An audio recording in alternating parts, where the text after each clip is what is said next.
Shalom, Kurt Landry here. Real quick, if you're stuck and you need doors to open, whether it's physically, financially, or even emotionally, I'm going to give you a key for a breakthrough. It's called the gift of faith. That's what we released last Friday night. But here's one of the principles of the gift of faith in a story you know if you know anything about the Gospels. And it says here in Luke chapter 9, it says, and he told his disciples, have them sit down in groups of 50. So first of all, there was instructions. Sit here in these groups of 50. After everybody was seated, Jesus took 5 loaves and 2 fishes, gazed in the heavenly realm, and gave thanks for the food. So he blessed the food, so that released it. And he said, Lord, let this food manifest on earth as it is written in heaven. And then in the presence of his disciples, he broke off pieces of bread and fish and kept giving to each disciple to give to the crowd. It was multiplying before their eyes. So the key was the multiplication of the giving didn't happen until they gave. That's the key to faith, is you have to look at an opportunity. Where can I give to release and receive my gift of faith? So what God's given me to multiply, I'm going to show you where you can sow and release into people who have the gift of faith. Just give me 7 minutes and consider this.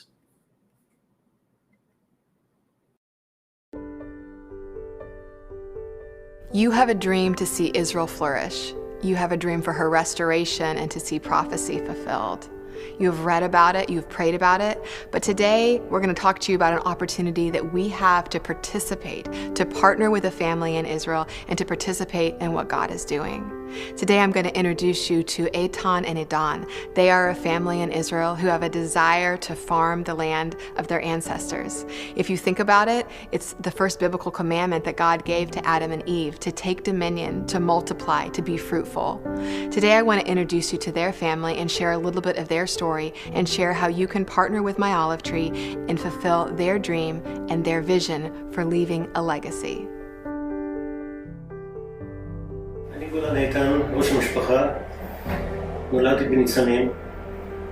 אחרי ניצנים עברנו לציונה, וב-53 הגענו למושב.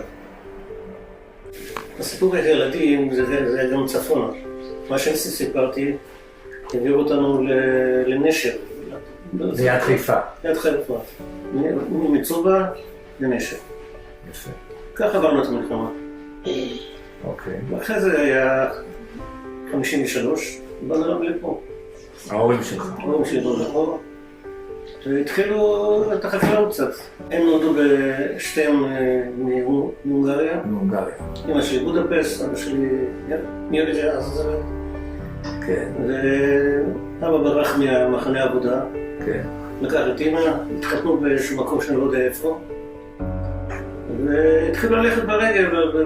רומניה עצרו אותם, החזירו אותם, זה לקח להם איזה 1.5 שנה להיות בדרכים. חבורה של איזה 7-8 צעירים. כן. אמא שלי הייתה בת 17-18. זהו, ונכנסו דרך ראש הנקרה. באיזה שנה בערך זה היה שם? 44. אני מחזיר אותם כמה פעמים, לא חזור, סיפור שידוע לכולם. והגיעו לארץ, זאת אומרת ניצנים, מצובה ונס ציונה, והמושב, ב-53. As you just heard, Eitan's family came to Israel from Hungary in 1944, before statehood, before the war, and they established a small farming community, which is called a moshav. And now their children desire to carry on that pioneering legacy, and that's what we desire to help them with, to carry out a dream that has been in their hearts since before Israel's statehood. Here's a little bit of Edan's story and his heart towards this project. 5 ילדים, נשוי, ואני מבין שאתה גר פה בבית קטן ליד אבא ואמא. אז בוא, מה החזון שלך? איך אתה רואה את ההמשכיות? מה האופק שלך? קודם כל, כואב לי לראות שטח שסתם עובד, קוצים. כל היום קוצים וסתם עובד. אז רוצה לראות אותו פורח, שהוא חי, פעיל, לא קוצים.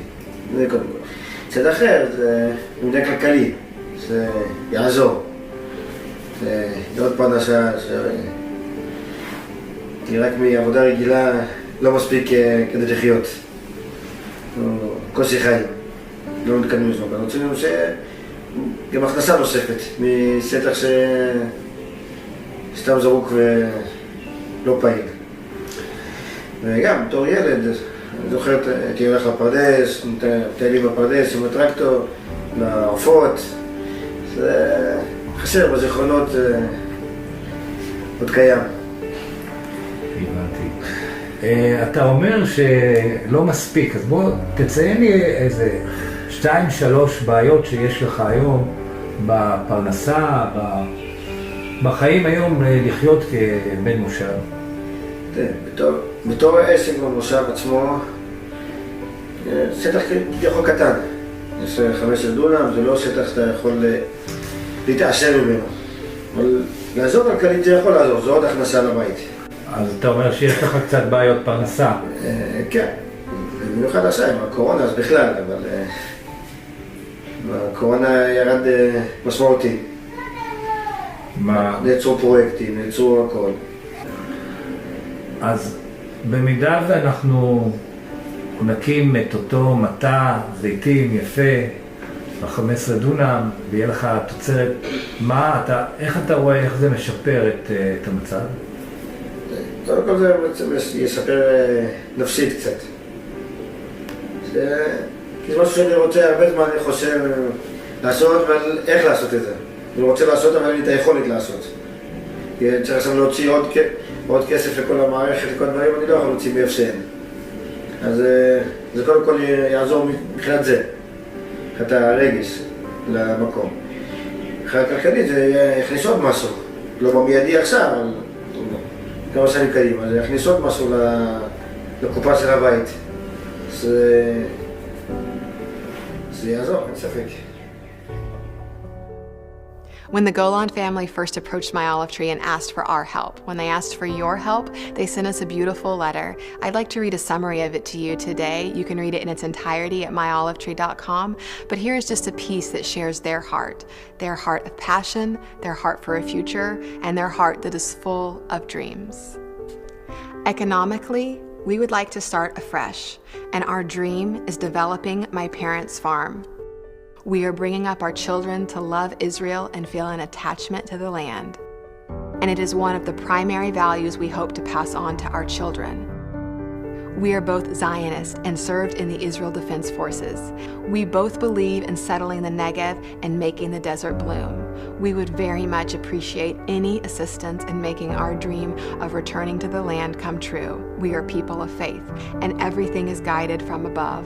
We eagerly await your response and pray for good news. Many blessings, Idan and Dana Golan. We believe in Israel's future. And today I ask you, do you believe in her future, and do you believe in yours? As you join us and partner with us and sow into Israel, I hope you will sow into your own dreams, your own future, that which you wish to see come to pass, and believe for great things. Thank you for considering my olive tree, but more than that, thank you for considering Eitan, Idan, Dana, and their children.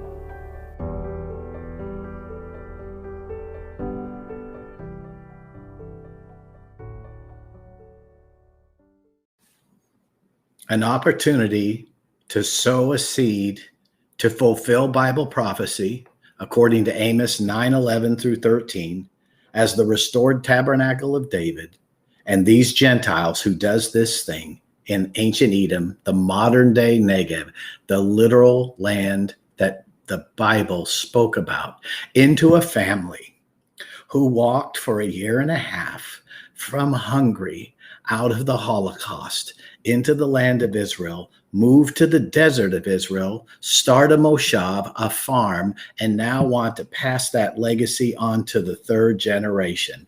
It is the third day. So for you that are going to sponsor a tree right now at israelmot.com/sponsor, I speak the words that Jesus spoke. He gazed into heavenly realm and he gave thanks for the food. Lord, I give thanks for these gifts. And then in the presence of his disciples, he broke into the pieces, the bread and the fishes, and kept giving more and more trees, so to say, to this family to be able to establish their livelihood. And he gave it to his disciples. I'm giving you this opportunity to you as a disciple. And Lord, I pray that it would multiply this seed before their eyes with the gift of faith in peace, and prosperity, and health. Father God, so everyone ate until they were filled. Father God, during this crisis time that could get even worse in the very near future, let this seed be that Psalm 91 protection under the shelter of their wings, and the seed of provision to release faith and to release prosperity. Let it all be filled. And afterwards, the disciples gathered the leftovers. Yes, let there be leftovers and abundantly above. May the Lord fill your barns to overflowing. And it came out exactly 12 baskets. May the Lord bless you with the gift of faith this day for your faithfulness to sow in to what God is doing in modern day Israel today. Toda rabah. Please share this if you would.